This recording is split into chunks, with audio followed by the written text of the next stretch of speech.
Rumble. All right. Rumble for Flame. I love watching Flame and Impact go head-to-head, too. Like, there's a lot of great matchups between FlyQuest. Okay, hitting. Remember, Flame spotted this with the Hawk shot earlier. How early. He gets himself into the brush, tries to deny vision, still has a flash. They look mid lane for a gank as well. Ooh. Flames out on the top with a flash, and Santorin able to come in with a chomp and TP take into the wrong neighborhood. a crowd. 5 minutes in. FlyQuest say we need to continue to activate this advantage, and it's going to be tanks for Flame. He gets out safely. Santorin now heating up the turret down to 100 HP. Impact left and right. What a dance-off!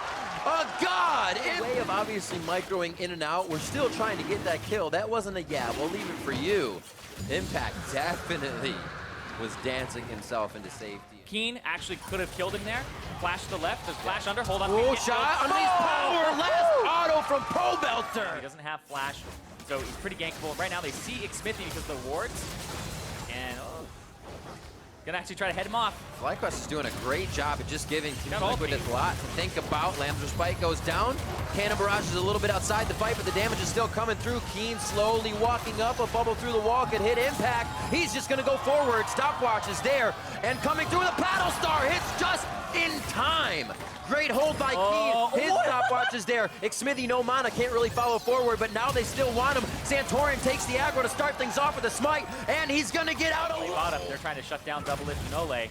FlyQuest were just here. They didn't like the situation before, but now they route around Team Liquid. Ole's first. Impact and Double Lift taking big damage on the backside of the fight. Xmithy's trying to teeter in to get a few more. Santorin and Flame are low. Are they able to follow through with the kills as Lamb's Spite hits? They're looking for the targets, and they find Santorin. Pobelter comes up huge on the late rotation and takes one down for himself. Keen, JJ, and Flame limp away. Try to help out, or like you said, put that Rift Herald mid, knowing they're not going to get pressure in from Santorin now.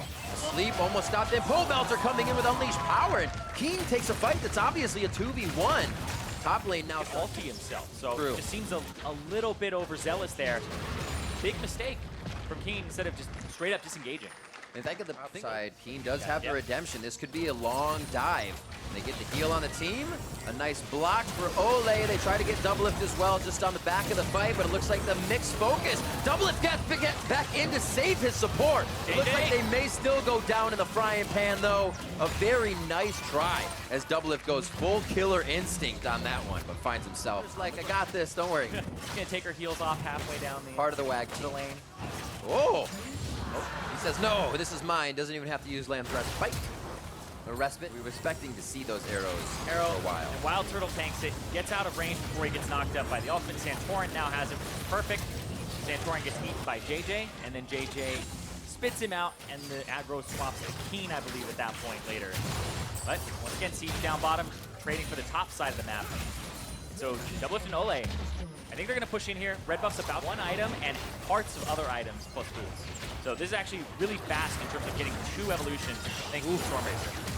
Keen trying to use GLP, gets himself to save the killer instinct, and immediately Double Lift takes down Zoe. Pobelter drops JJ's Kench. The double kill there for Pobelter as this team can activate in the split.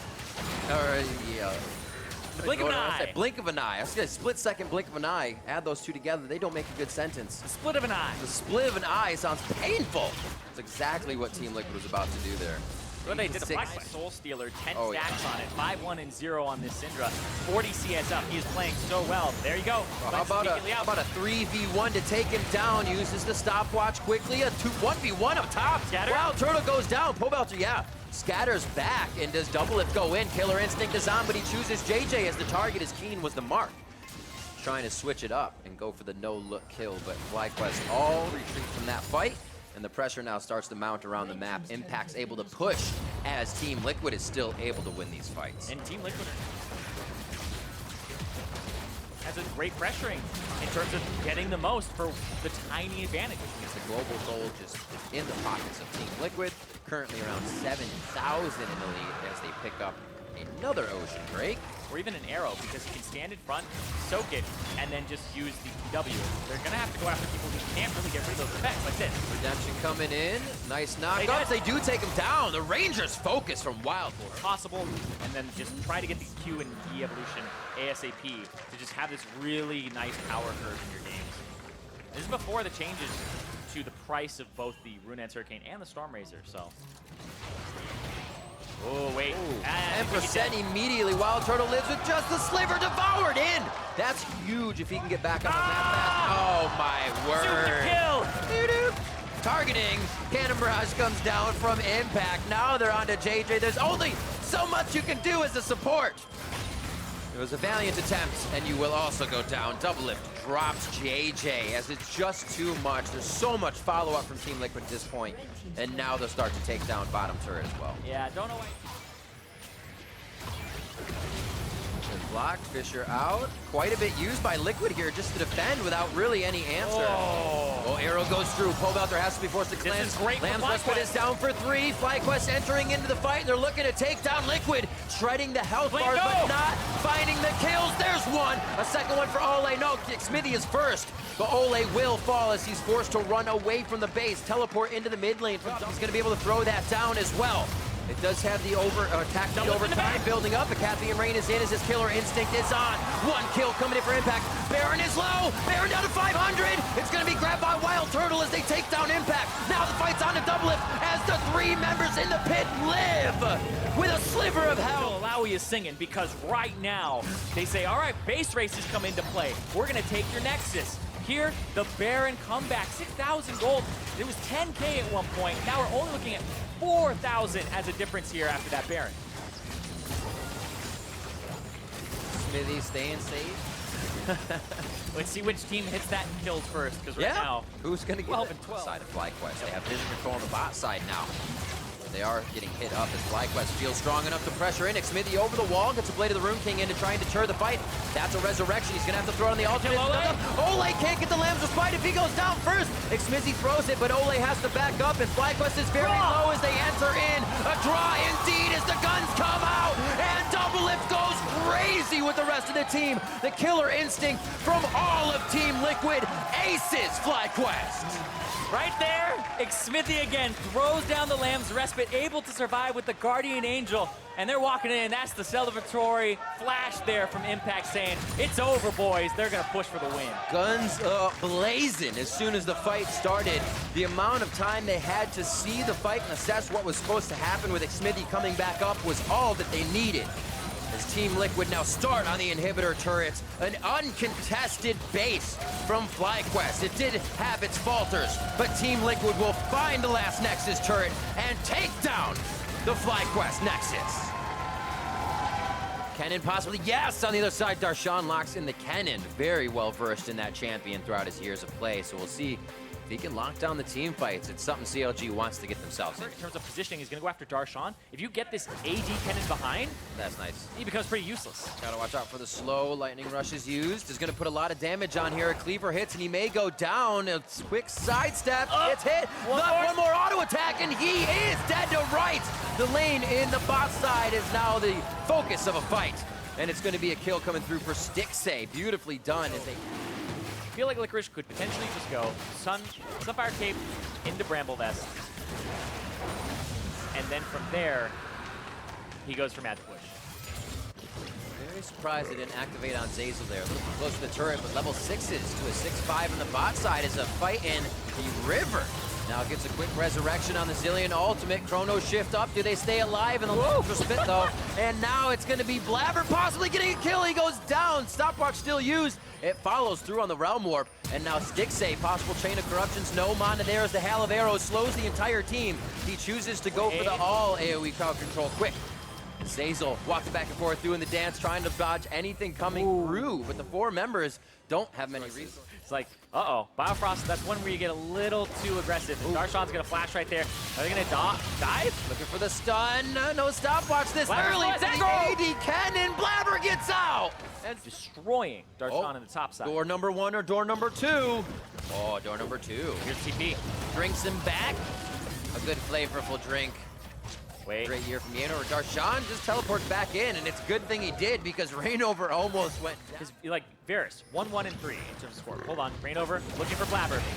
Oh, wow. A lot of big damage to start things off. The front end nuke makes Blabber use the ult quickly. And just like a Lee Sin pick, the Gragas cast knocking them out of the Lamb's Respite, still getting the res on the Chrono Shift, and in comes Sneaky. Killer Instinct is there. They're trying to realm warp out of this party, and Sneaky at Zeyzal being present. Let's come up, he's in mid. Turret will go down as Zeyzal tanks so they can start it off early, and 15 minutes in. And then you take Summoner Spellbook. So by the time it's back up, you've already used all these extra summoners. And then CLG will secure their own. Huhi starts to make a bit of a lead in the mid lane. I'm going to your base this time. Teleports up, and he might try to use that to get out of this. Yeah, there's no CC out of those guys. So he's actually TPing to the bottom side, and they're going to a game where I'm slightly behind. If an even game or a game where I'm doing well, I should have it at around 18 minutes. Not what's really good. Really good is if you can get it at like 12. That's if you've got like really good ganks off and the marks are hitting just right. You typically in solo queue will be able to give up for it. Should be able to happen. Quick clears for him as he gets through, and a little bit more gold on the map. Rainover is going to be a ward wall. Mid wave. 6A is going to be able to pick this one up. Nice dodge there. Little sidestep. But that's going to put CLG at 4 turrets and 2. Rainover. He's in range. They're going to see him. Are they going to risk this? Double TP in. It's down to 3,000. Rainover can body slam over. This has to happen. There it is. Want to get it. Lamb's Spike goes down. He's forced to flash out as he could go down before the Baron hits. Barrels go in, and it's going to be Blabbers. Cloud9 looking good to start the fight as Licorice is low with the ultimate on. Biofrost wants to taunt in, and he puts down this bottom turret 1 off the rotation, and they'll get the Drake. And it's going to manifest as maybe a 2,000 gold lead when everything's all said and done. They're going to have to push for this next turret and try to get a little bit more here. But this is definitely on the weaker side of Baron power plays because it wasn't really a fight where anybody died off of it. You had these respawn timers. They have to work for this one. Looks like CLG will give them a respect on the outer turret. All right, but the base turret will be definitely much harder to take. Funneling onto the stairs. Huhi steps out. Oh, Blabber went in. Blabber a little too far forward. He has his flash to get out if it's going to be crazy after Lamb's Respite. In goes Zeyzal. The fight on the other side of the map. Licorice and Darshan going head-to-head as Rainover. Not feeling good about this one. There goes Darshan. Rainover's on the stopwatch as Biofrost cannot help. They've already dropped Huhi, and Cloud9 pulled the trigger when CLG don't even think it could happen. But that's when the unthinkable comes through for C9. 30 minutes in, 7-4. They've pushed that 600 gold lead now to 7,000 in a matter of minutes. And that's going to crush down under the base of CLG. C9 push themselves ahead to 7-7 on the summer split and take down CounterLogic Gaming. How is that? Station like that can make things very difficult, but they will switch over to the Cho'Gath instead. Interesting. So the Cho'Gath, I feel like, has a higher chance of honestly being punished in this 1v1. Make a play onto Huni here, who will go forward on the Meganar, turns back into Mininar right as Grigg shows up, making sure that he makes the gank onto that more vulnerable opposing player, and first blood goes over to TSM. Huni, punish. Nicely done there from Grigg. The level 2 gank from Kid. This is what I'm talking about. It's okay that Huni is down a bit of farm. It's okay that Huni has died because he's trusting in his bot lane to get the advantage, and they're paying off. Ignite from Bjergsen. We were the two talking about this earlier before the game about how whenever there's Zoe, you always have to just. This is actually pretty big. It allows Echo Fox to set up for this collapse. In they go. See if they can find the kill here. Won't be able to get it in before the Lamb's Respite. It's going to be 2 TPs, both used here. Grigg having to try to jump himself away. Hooney's still looking to maybe find an opportunity in here. Chains of Corruption find their way onto Mithy, but again, that's the Alistair. That's the one who can engage the CC. More coming in. The Chain CC follows it up. A little bit more damage will not find the mark. Oftentimes, if you can get that kill in the side lane, you can snowball it into a lot. Oh, that sleep. That bubble was almost trouble, but they're still going to find the damage onto Huni and take him down. It's Grigg picking up the Comes in with the collapse. 3 members quickly getting in there, and they get the kill onto Huni, and now Dardoch in trouble. Dardoch tries to go into the enemy jungle, gets a paddling. He on just his way gets out. To 30% plays. You have to, really kind of calculate that, and ultimate is back up for Mithy. And he's got it. He decides to go right in the face of Echo Fox, and TSM will turn this one right around. Culling comes out, and Lost goes down. It's a double kill for Grigg. Grigg is one of those carry junglers. Shelly summoned up here in the mid lane. Only takes a minimum amount of damage before getting off the charge. Mid lane's here, one sure it will be taken low, but now Echo Fox could be in some trouble. Haunter coming in with the Righteous Glory, looking to find the silence onto 1. More damage going through. Dardoch going to be bursted down. As the stun comes back. because that's something that TSM has been sorely lacking. And TSM seems coordinated here as this duel lane. Smoothie and Lost taking down 2 turrets. They're now looking 3-man top. 3 versus 1 against Haunster's Cho'Gath, and there's not a lot of a chance out of that one. Echo Fox finally get themselves in the way. Does get the Ignite. As now the Drake will also be taken by the side of TSM. Drake grabbing that Earth Drake for his team means they'll have more objective control as the game goes on. Sven also grabs the bottom side tier 1 turret first. Just seem that much juicier. Yeah, they can just start piling in. And while Kindred is not really like a primary engaged champion, we've seen some damage. I want to point out too, we're taking a look at the itemization coming out this game is now Demonte is going to be here. on. Greg looking to make this one happen, going to be stunned up. QSS means he's able to get that Lamb's Respite down in time, but Echo Fox is looking to collapse with multiple members. Greg going to be taken very low, but Dardoch's taken down first. Greg goes down 2, shutdown credit over to Huni as Haunter drops next. Echo Fox still looking to make this fight happen. They're going for even more now on to Sven as the damage comes through and Huni stays alive. Echo delivered there to Huni, and he is going to be right back into the game. Completes the cleaver. He has a build water cutlass. He is right back in there for split. We got a QSS. All right. If we're really going to nitpick and call that a magic resist item. We got a QSS. Is going to defend you from the double spell pen, but yeah, Demonte obviously, and he's going to look for the fight here. This could be a disaster. Righteous Glory coming out from Haunter, looking to find the collapse here. It's going to be Smoothie jumped on TSM with no mercy. Find the pick onto the Echo Fox support. Yeah, they get the Boy kill. will die in one Trouble Bubble Paddle Star. Yeah, with no defensive itemization aside from the health on a Black Cleaver. yeah. With the minion wave, looks like they will, because Demonte is nowhere nearby. Remember, this is not a teleport Syndra. He has the cleanse instead, so without enough members nearby to make that defense happen, TSM To feel safe split pushing, and Haunter was even, you could see, threatening a flank. Nice binding there over the wall from Oh my God! Gameplay button. There was a Morgana there 1 second ago. I Capazale. Because we are going to see some crazy damage coming out now as the collapse from Echo Fox onto the top laner from TSM will make sure they can find themselves a kill. Dardoch has to flash away to make sure he doesn't die to that last turret shot that likely would have come out there. But now TSM says, okay, you want to put 3 guys in the bottom lane? We're going to go ahead and look for the Baron now ourselves. Smoothie's the only one hanging around the area right now. TP also going to be channeled now from Huni. Echo Fox really trying to stop this. Bjergsen trying to keep them away. Baron going to be taken now down below 2,000 HP. Mithy looking to run some interference. Demonte wanted to catch somebody on the back of the pit, looking to find the stun if he can. Will not get it just yet. Bjergsen goes on a killing spree again. He says, Smoothie, didn't you learn your lesson the first time, as he tries to get himself away. Lost has to be careful too. Collapse. Yeah, Lost is gonna, okay. Sidesteps both of them. Bjergsen's still trying to get himself out of this one. Paddlestar comes back out. Lost eats a lot of damage, but Bjergsen will drop there. TSM do manage to find themselves the Baron. This Infernal, but it looks like Echo Fox are the ones that are there first and should be able to take it down. This is the Echo Fox I know. This is the team. Not a Mundo. This is, full kind of damage Huni on the Gnar and an AP Morgana.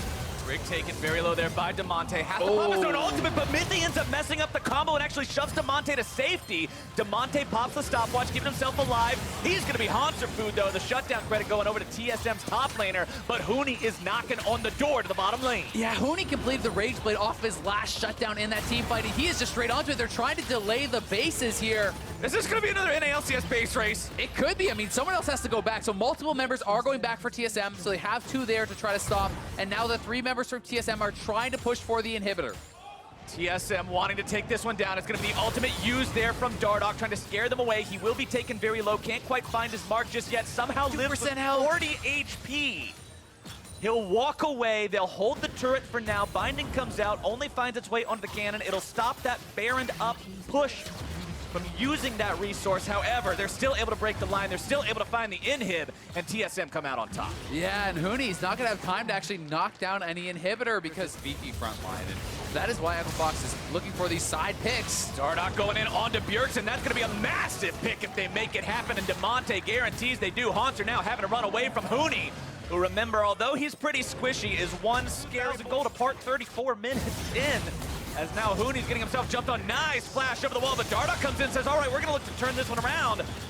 But considering his top laner already went over the wall, the coordination not quite there from Echo Fox. Sven dashes forward. Huni's still hanging around thinking maybe we can make something happen here. Mithy's going to be found out in the river. Likely going to be some trades going on here as Sven's taken down. Huni able to find the kill onto the enemy marksman. Mithy drops now as well. It's the bottom lane of TSM dead. The top side of the map for Echo. There's a lot of range they can go on as TSM decides This is the call. We go for Baron here. We force the game on this objective. They're taking it down very rapidly. Already down to 5k HP. Lost not able to find the chains of corruption he needs. Still looking to do so much damage. It's Haunter securing the Baron. But now TSM's in some trouble. Echo Fox makes their way into the pit. The Lamp despite is down. Bjergsen looks to go into the pit. Will not find anything with the Paddle Star. Damage over the wall comes out. GA And down. Devontae scores a goal as Bjergsen does manage to get himself away. It's TSM will be very scary if they manage to collect this. Echo Fox trying to prevent that as hard as they can. Elder Drake down to about 1,000 HP. It is going to be secured there by Grig. Echo Fox need to disengage Both of those objectives, Dardoch is not there to actually try to get that steal. He will take down the mid lane tier 2, look to find some damage onto Haunter though. now as well. Once he goes back into that Mininar form, he's actually much more threatening when he has this split push style build. He can start landing those hyper procs again. But with the rest of TSM potentially being able to collapse, he decides he doesn't want anything else to do with that. Ben walks up, gets the auto attacks onto the turret to finish that, and TSM will now have nothing left to take with the base. You can see that Dardoch is trying to hang around Huni, though. They are potentially looking for that 2v1 collapse to get a kill and have Huni maybe break open the game, because right now they are being sieged. TSM closing in, looking for the one shot. Bjergsen nearly finds it onto Devontae, taking off 3/4 of his health with that one big explosion of damage. TSM will continue looking for the inhibitor here. One is exposed in the top side, this one also exposed here in the bottom lane. Ben will eat a little bit of damage there coming out from that tormented soil. Lost still looking to get off the piercing arrow. Scatter the Weak comes out from Devontae, but will not find anyone. TSM This grabs is like just hiding in the solid bush. snake, hiding out.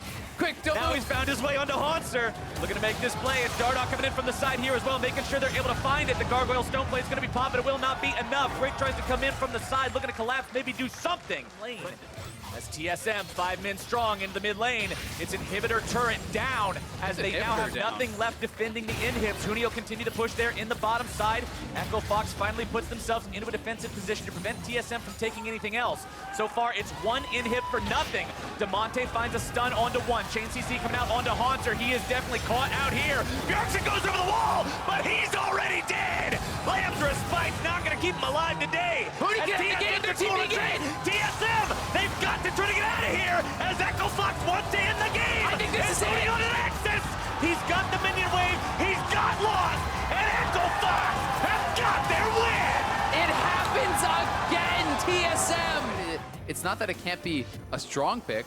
Poppy, I think, can fight more evenly against the Jace, and Poppy, being able to kind of interrupt the hammer form jump has some power there. They're going to dive. They want to actually kill off this Poppy, but now they know Contracts is here. Poppy ult finds its way onto Sunday's Jace. However, the Sleepy Trouble Bubble does connect onto Contracts. Damage coming through with the Paddle Star here. TP going to be used from the side of Golden Guardians. Looking to shut this one down. 100 Thieves still looking to find the damage first. Sunday's going to be targeted down now by the turret. Lorlo trying to escape. 100 Thieves look to find the damage, and they have it. Here. Arm attacks coming through. Mickey wants to find the damage on these guys. The Sleepy Trouble Bubble doesn't hit the mark. Mickey wants to provide that extra little bit of burst. They will do it. The kill goes over to Matt. They wanted to. Ryu is about to try to make something happen at the mid lane, but topside is Sunday, who's in some trouble. Contracts moves in and makes sure he provides some relief for Lorlo.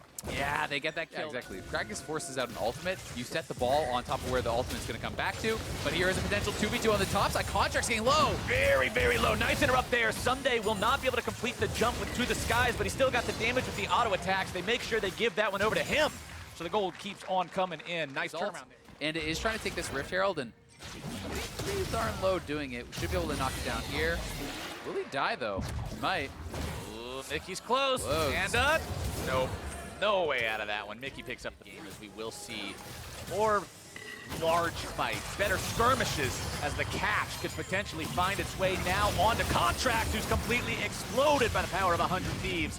Drowsy makes its way over onto Mickey, who has to use the cleanse to get away from that one, as 100 Thieves will take the 1-0. Yeah, Someday cancels his TP, and Lorlo completes it. So Someday now just gets that turret top lane, and is going to be able to get a solo first turret here. A lot of gold's going to be in his pockets. He already has the Blade of the Rune King. That is very big for him. And at the same time, they're going to take mid lane turret. That's such a big swing. Yeah, that's a huge swing for 100. Not joining the play. Unfortunately for them, the TP came in. 100 Thieves easily disengages. Meanwhile, Mickey finds So himself. nothing he can really do there. And now the dive on the bottom side. Cody Oh! Nice shot from Deftly, making sure they shut him down there. As Anda Still in turret. tries to get away. Takes a few more shots on the way out. Good ball. there's not much else you can do. Yeah, I mean, your jungler's on bottom side of the map. You know that Anda's on the top side of the map.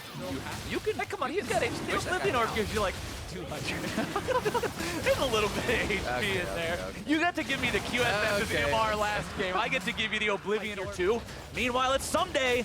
Bottom side, tier 2 turret. You leave this alone, it is gone. Yep, knocks it down. Lolo trying. The question becomes, can 100 Thieves pressure elsewhere? And for now, not. It's actually 100 Thieves getting pressured here in the mid lane until Aphromoo looks to turn it all around. The damage comes through and Contract's going to be taken down immediately. Matt's going to join him there right thereafter as the Drowsy comes through, finds its way onto Deftly.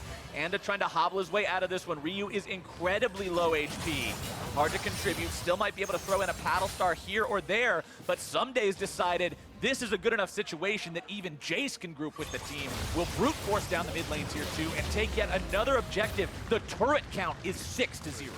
Maybe it would have been better to just actually commit it and try to just focus down even Anda or one of the tanks, try to knock someone down. Stabilize. We're not seeing the CS advantage get too much more big, but here they go. Oh, nice from Contracts there, looking to catch out Ryu. It's not going to be enough, though, as now the counterattack from the Thieves comes in. Contracts take it down as the Chain CC finds its way onto Matt. It's a 2-for-0 going the way of 100 Thieves. Someday still bottom. Baron, Someday never even had to join, and they have taken full control over this game. Right when I said, a lot of times you need Baron. Of Golden Guardians to really answer this, and the turrets are going to start to fall. This is the first inhibitor turret getting knocked down. Golden Guardians have to engage somewhere, but where do you find it? 100 Thieves will just back up wherever you attack and try to push elsewhere. Orlo still in some trouble here against Somedays. He's trying to walk up. He's trying to be heroic and make a stand, but it's so hard to do when you're this far behind. Golden Guardians will look to defend 3 different points, but they'll lose 1 in the top side. They're about to lose the 2nd in the bottom lane. The 3rd in mid under pressure. That final inhibitor turret will fall here. Bottom side inhibitor. They'll leave the cannon minion to do it. Someday walks up and grabs the last hit on that. It's 1 lane left. Golden Guardians still trying to hold on here. Aphromoo pops the quickness just to zone everyone away, make them back up. Golden Guardians now looking to go in. Nice dodge away with the ulti there from Cody's son. Ryu also backing himself out into the back line. Someday on the flank. His Contract's already dead as 100 Thieves find 1, and they'll continue to push straight into the Nexus turrets. 100 Thieves just completely choking them out with this Baron. It looks like this is going to be it, Flowers. I want to go back to what Avali and Prawley talked about, because Prawley was confident that this would work out. He was confident in the Jace, in the team as a whole, and in their draft, and it has worked out wonderfully so far. 13,000 gold off. 1 Nexus turret left standing for their opponents. They'll knock that one down here in just a moment. Golden Guardian still 4 versus 5 for the next 15 seconds. Lorlo on the front line, going to be taken very low, has to flash away, but it's only back to the fountain to watch the Nexus fall, and 100 Thieves will take the win. Such a well-played game here from 100. This is highly possible. There we go. Now we can get excited. It's Yorick locked in for Optic.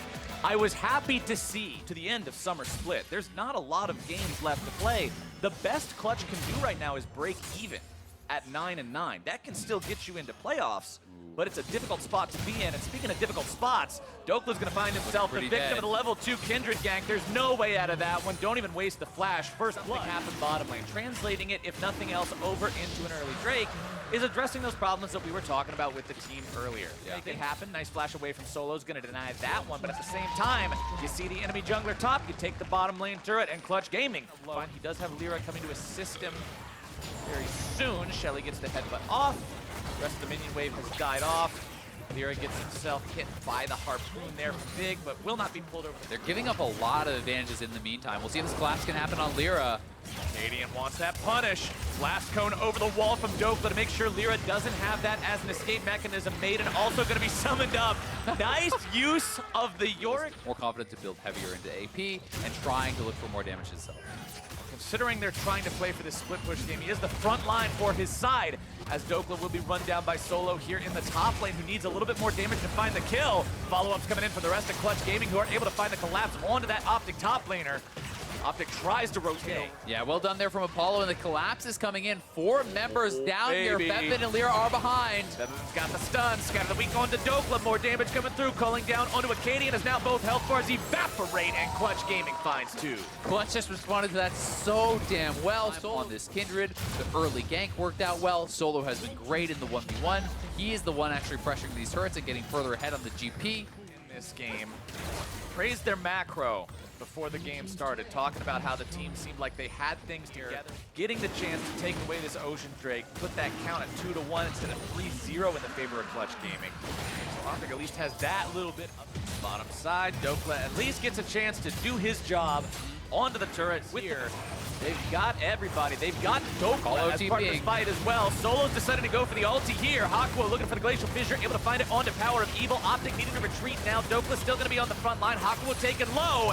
It's Solo who now may be in a spot he doesn't want to find himself at. Hakuo and Solo both below half HP. Dokla also soaking some damage. Remember though, that's your Yorick.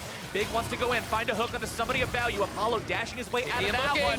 They're still looking to find that Infernal Drake, but it's secured by Lyra and Clutch Gaming. Yeah, both teams gonna have to disengage. Nicely done there for Clutch, and Optic will kite it out. They won't get fully engaged on, but they do lose the Infernal, and that was kind of not away the blue buff at all. Now they're trying to ult on this to actually push Power of Evil out. Solo wants to make it happen. Acadian might be in some trouble, having to flash away now as finally 31 minutes into the game, Clutch Gaming forced down the tier 1.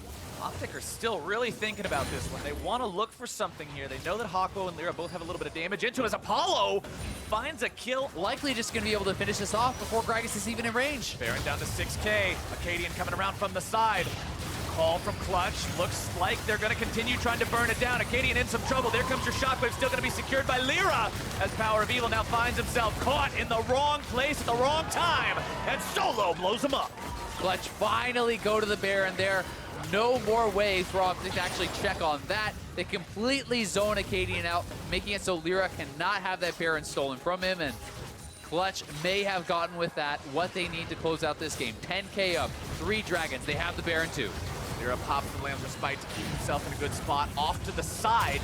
Might have been in a little trouble without it. Wants to make sure that he's not giving away any sort of a free death just yet. Hakuo now on the front line, able to find the Winter's Bite down onto Big, who has to dash himself away. Clutch Gaming have decided it is time to put the pedal to the metal, taking down the enemy inhibitor turret as well as the inhibitor behind it. Featherman flashing out to keep himself safe. Finish out a game. They're on a 5-game losing streak. Optic on a 5-game winning streak, and Big might just be gone. It might shift around right here as the culling comes out. No way away from all those bullets. Apollo grabbing another kill onto Big. That means 5 versus 4. That means Clutch Gaming in total control. Looking for this Elder Drake, zoning their opponents away. All you need is 2 people to take down that Elder. Probably only 1. I would doubt that Lyra couldn't solo it. But they'll keep Featherman there just to make sure. Clutch Gaming pick this one up for themselves. That is a huge buff. There's that win condition I was talking about earlier with all the Elemental Drake control as well. He needs to evolve the Last Whisper into whichever of the choices he decides to go for. But when you compare that to the fact that Dokla still has to complete putting in the work as well for Clutch Gaming. Turret down to half HP. Lyra will be pulled forward by Big. There's your flash initiation coming out from Hakuo, looking to zone Power of Evil away. Solo going to be brought in as the shutdown comes out for Acadian. And Optic will go 1 for 1 so far. Big's already out of there. Acadian now on the front line, going to be in some trouble. Clutch Gaming make it even. They'll still continue to push. The pressure stays. Yeah, and they can just tank up this turret. They will knock it down. Arrow trying his best to defend. A really good ultimate from Acadian, though, splitting does push Solo back and will continue to shove. Solo's actually just trying to group. He's coming from below them. Yeah, Optic's in some trouble here. Acadian taken down below a quarter HP. Tries to take a swig out of the barrel, but it will not matter. Featherman's finding the kill onto him. Dokla's pushing the bottom side, but the rest of Optic is in some serious danger now. A double kill over to Featherman. Power of Evil looking to stop him with the Shockwave. Going to be taken down now. Arrow's got no way out. Dokla, it doesn't matter that you're on to the inhibitor turret because it's Clutch Gaming making their way on to the next. Clutch is hitting him with the question marks. What's Yorick doing? Well, there's not much Yorick can do, though. Clutch going to close this one out. A dominant win here over Optic. The streak is broken for both sides. Dokla tries to defend, but it will not be to any avail. He gets taken down. They'll have to kill him a second time. Guardian Angel protects him, but protection's not going to go too far. The loss streak is over, and Clutch Gaming take down Optic. Clutch closing that gap.